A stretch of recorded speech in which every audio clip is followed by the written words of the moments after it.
Hi all, ഇന്ന് നമ്മൾ design ചെയ്യുന്നത് ഒരു ബേബി ഫ്രോക്കിൻ്റെ ഡിസൈനാണ്. അത് ഓണം വിഷു തീമിലുള്ളൊരു ഫ്രോക്കാണ്. അപ്പോൾ അതിന് വേണ്ടിയിട്ട് ഞാൻ 2 ഡിഫറെൻറ്റ് കളർ ഷെയ്ഡിലുള്ള ഫാബ്രിക്കാണ് എടുക്കുന്നത്. യോക്ക് പോർഷനിലേക്ക് വേണ്ടിയിട്ട് ഒരു കസവിൻ്റെ തന്നെ മജന്ത കളറിലൊരു ഫാബ്രിക്കും, താഴേക്കുള്ള പോർഷനിൽ ഒരു കസവിൻ്റെ വെള്ള കളറ് ഫാബ്രിക്കുമാണ് എടുത്തേക്കുന്നത്. ഇത് ഞാൻ ഓൾറെഡി വേറെ ടോപ്സ് തച്ചതിൻ്റെ ബാലൻസ് ഉള്ള ഫാബ്രിക്കാണ്. അതുകൊണ്ട് തന്നെ താഴേക്കുള്ള ഫാബ്രിക്ക് അതിൻ്റെ വീതി മാക്സിമം ഇട്ടിട്ടുണ്ട്. ഒരു 32 ഇഞ്ച് വരുന്നുണ്ട്. ഇറക്കം ഞാൻ 2 പീസ് ഫാബ്രിക്ക് സെപ്പറേറ്റ് ആയിട്ട് എടുത്തിട്ട് ജോയിൻ ചെയ്ത് കൊടുക്കാമെന്നാണ് വിചാരിക്കുന്നത്.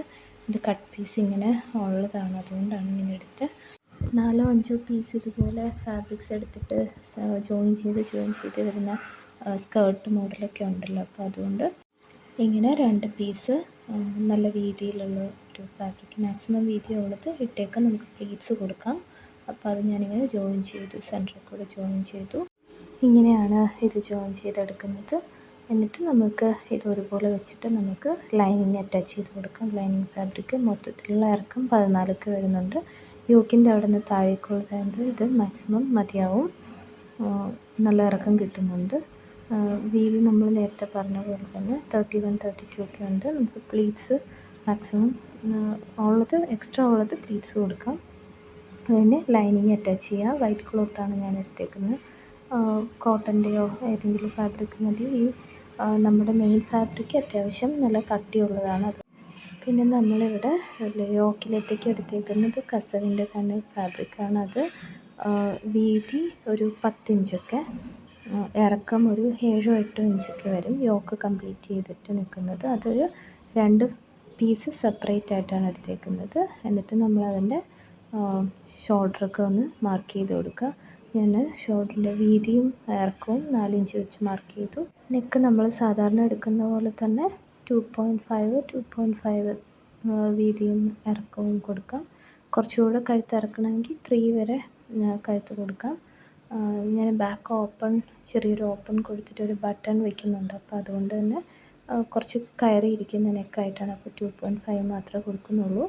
ഇതൊരു റൗണ്ട് ഷേപ്പിൽ, അല്ലെങ്കിൽ ഞാനൊരു ചെറുതായിട്ടുള്ളൊരു വി സർക്കിൾ പോലെ വന്നിട്ട് കുറച്ച് വി പോലെയാണ് കട്ട് ചെയ്തെടുക്കുന്നത്. അപ്പോൾ നമുക്ക് കട്ട് ചെയ്തെടുത്തിട്ടാണ് ഞാൻ ഈ ഫാബ്രിക്ക് ലൈനിങ്ങുമായിട്ട് അറ്റാച്ച് ചെയ്യുന്നത്. ലൈനിങ് താഴേക്ക് എടുത്തിരിക്കുന്ന സെയിം ലൈനിങ്ങിൻ്റെ ക്ലോത്ത് തന്നെയാണ് എടുത്തിരിക്കുന്നത്. ഇത് യോക്ക് പോർഷനിലെടുത്ത ക്ലോത്തും നല്ല കട്ടിയുള്ളതാണ്, ട്രാൻസ്പെറൻ്റ് അല്ല. അതുകൊണ്ട് തന്നെ കുഞ്ഞിൻ്റെ ബോഡിയിൽ ആ പട്ടിൻ്റെ നൂലൊക്കെ കൊള്ളാതിരിക്കാൻ വേണ്ടിയിട്ട് നല്ലൊരു കോട്ടൻ്റെ ലൈനിങ് കൊടുക്കുന്നതായിരിക്കും നല്ലത്. വൈറ്റ് കളർ തന്നെയാണ് ഞാനിവിടെ എടുത്തിരിക്കുന്നത് ജോയിൻ ചെയ്യാൻ വേണ്ടിയിട്ട്. അപ്പോൾ നമുക്ക് ബാക്ക് പോർഷനും ഇതേ സെയിം മെഷർമെൻറ്റിൽ തന്നെയാണ് ഞാൻ കട്ട് ചെയ്തെടുത്തേക്കുന്നത്. റൗണ്ട് നെക്കിൽ ബാക്ക് പോർഷനും ഫ്രണ്ട് പോർഷനും ഇതുപോലെ കട്ട് ചെയ്തെടുത്തിട്ട് ഒരു square piece lining cloth cut ചെയ്തെടുത്ത് അതിലേക്ക് ഇത് വെച്ച് കൊടുത്തിട്ട് സൈഡിൽ കൂടെ ജോയിൻ ചെയ്തിട്ട്, ഞാൻ നോർമലി ലൈനിങ് അറ്റാച്ച് ചെയ്യുന്ന മെത്തേഡ്സ് ഞാൻ മുമ്പ് ഇട്ടിട്ടുണ്ട് വീഡിയോസ്. ഇങ്ങനെ വെച്ചിട്ട് ലൈനിങ് കട്ട് ചെയ്യാതെ അതിൻ്റെ പുറത്തുകൂടെ വെച്ചിട്ട് നല്ല വശം വെച്ചിട്ട് ജസ്റ്റ് ഒരു സ്റ്റിച്ച് കൊടുക്കുക. എന്നിട്ട് എക്സ്ട്രാ വരുന്ന പോർഷൻ കട്ട് ചെയ്ത് കൊടുത്തിട്ട് നമുക്ക് തിരിച്ചിട്ട് കൊടുക്കുക. അപ്പോൾ നമുക്ക് സൈഡൊക്കെ പെർഫെക്റ്റായിട്ട് കിട്ടും. സ്ലീവ്ലെസ് ആയതുകൊണ്ട് തന്നെ ഇങ്ങനെ മാത്രം ചെയ്താൽ മതി. ഉള്ളിലേക്ക് ലൈനിങ് മടക്കി വെക്കുമ്പോൾ നമുക്ക് ആ സ്ലീവ്സിൻ്റെ പോർഷനൊക്കെ കറക്റ്റായിട്ട് കിട്ടും. ഇതാണ് നമ്മൾ ലൈനിങ് അറ്റാച്ച് ചെയ്ത് താഴേക്കുള്ള പോർഷൻ. ജസ്റ്റ് ലൈനിങ് അറ്റാച്ച് ചെയ്ത് കൊടുത്തു. അതുപോലെ തന്നെ യോക്ക് പോർഷനിലും ലൈനിങ് അറ്റാച്ച് ചെയ്ത് കൊടുത്തു. അറ്റാച്ച് ചെയ്തിട്ട് ഞാൻ പറഞ്ഞ പോലെ സൈഡിൽ എക്സ്ട്രാ വരുന്ന ഫാബ്രിക്സ് കട്ട് ചെയ്ത് കൊടുത്തിട്ട് നമുക്ക് മറിച്ചിടാം. ബാക്ക് പോർഷനും സെയിം മെഷർമെൻറ്റിൽ ഇതുപോലെ തന്നെ സ്റ്റിച്ച് ചെയ്തെടുത്തിട്ടുണ്ട്. ഞാൻ ചെസ്റ്റിൻ്റെ അവിടെ നിന്ന് താഴേക്കുള്ള പോർഷൻ, ബോഡി പോർഷനിലേക്ക് അത് ലൈനിങ്ങുമായിട്ട് അറ്റാച്ച് ചെയ്തിട്ടില്ല. നെക്കിൻ്റെ അവിടെയും സ്ലീവ്സിൻ്റെ ഭാഗം വരുന്നിടം മാത്രമാണ് ജോയിൻ ചെയ്ത് കൊടുത്തിരിക്കുന്നത്. ബാക്കി നമുക്ക് ഫുൾ ബോഡി ജോയിൻ ചെയ്യുമ്പോൾ ജോയിൻ ചെയ്ത് കൊടുക്കാം. എന്നിട്ട് ഇതൊന്ന് പതിച്ച് തയ്ച്ച് കൊടുക്കണം. ഉള്ളിൽ നിന്ന് ജസ്റ്റ് മറിച്ചിട്ടതിന് ശേഷം ജസ്റ്റ് ഒരു സ്റ്റിച്ച് പുറത്തുകൂടെ കൊടുക്കുക. അപ്പോൾ ലൈനിങ് ഉള്ളിലേക്ക് തന്നെ ഇരിക്കും പതിച്ചിട്ട്. അതാകുമ്പോൾ പുറത്ത് കാണില്ല നമുക്ക്. ഇനി ബാക്കിൽ നമുക്കൊരു ബട്ടൺ കൊടുക്കണം. ബട്ടണിൻ്റെ പോർഷനും കൂടെ നമുക്ക് ആ ഓപ്പണിങ്ങും കൂടെ കറക്റ്റായിട്ട് ചെയ്തിട്ട് നമുക്ക് രണ്ട് പാർട്ടും കൂടെ ജോയിൻ ചെയ്യാം.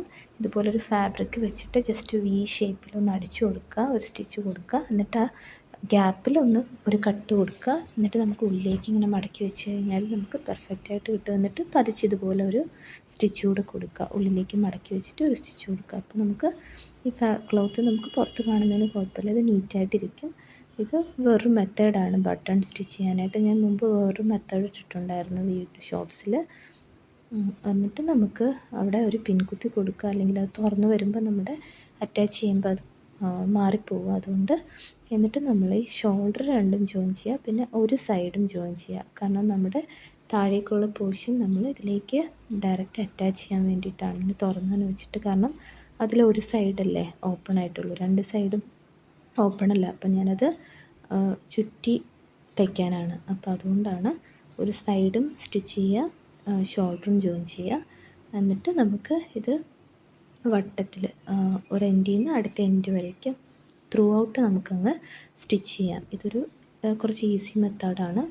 അപ്പോൾ നമ്മൾ ഒരു എൻഡിൽ നമ്മുടെ ഫാബ്രിക് കറക്റ്റ് പിൻ ചെയ്ത് കൊടുക്കുക, മറ്റേ എൻഡിൽ നിന്ന് തയ്ച്ച് തുടങ്ങുക. അപ്പോൾ മറ്റേ എൻഡിൽ ഒന്ന് തയ്ച്ച് തുടങ്ങുമ്പോൾ നമുക്ക് എക്സ്ട്രാ എത്ര ഫാബ്രിക് ഉണ്ടെന്ന് മനസ്സിലാവും. അപ്പോൾ അതനുസരിച്ച് നമുക്ക് പ്ലീറ്റ്സ് കൊടുക്കാം. മെയിനായിട്ട് പ്ലീറ്റ്സ് വരേണ്ട ഭാഗത്ത് ജസ്റ്റ് പിൻ ചെയ്ത് കൊടുക്കുക. സെൻറ്ററിൽ ഒരു പ്ലീറ്റും രണ്ട് സൈഡിലും ബാക്കിലും ഇതുപോലെ രണ്ട് സെൻറ്റർ പോർഷൻസിലും ബാക്കിലും ഫ്രണ്ടിലും പിന്നെ രണ്ട് സൈഡിലും ആ സ്റ്റിച്ച് വരുന്നിടത്തും അങ്ങനെയാണ് ഞാൻ പ്ലീറ്റ്സ് കൊടുത്തത്. കാരണം നല്ല തിക്കായിട്ടുള്ള പട്ടായതുകൊണ്ട് തന്നെ നമുക്ക് അത് വലിയ പ്ലീറ്റ്സ് കൊടുക്കണം, അല്ലെങ്കിൽ അത് ഇങ്ങനെ തുറന്നിരിക്കും.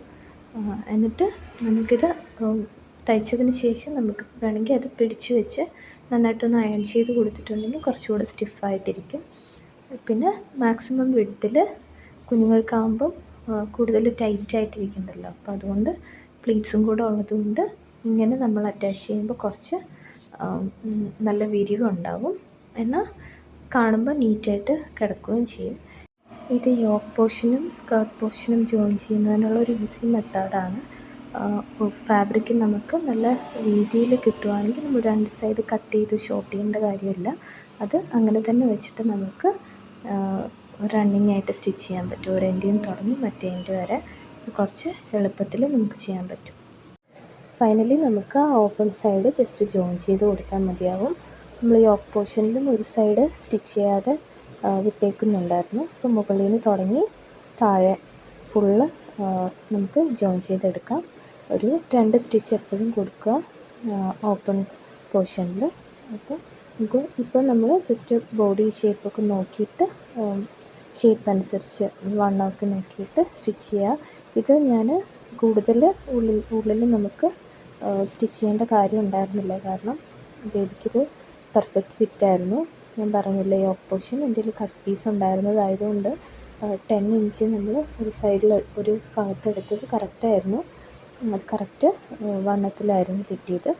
ഇത് 2 ഇയർ ബേബിയാണ്. 4 ഇയർ വരെയുള്ള ബേബിക്ക് നമുക്ക് ഈ മോഡൽ തന്നെ ചെയ്യാം. ആ യോക്ക് പോർഷനിൽ എടുക്കുന്ന ഫാബ്രിക് കുറച്ചുകൂടെ വീതിക്ക് എടുക്കാം. ഇതാണ് ഫ്രോക്കിൻ്റെ ഫൈനൽ ലുക്ക് വരുന്നത്. ഇഷ്ടപ്പെടുന്നുണ്ടെങ്കിൽ ചാനൽ സബ്സ്ക്രൈബ് ചെയ്യുക. Thank you.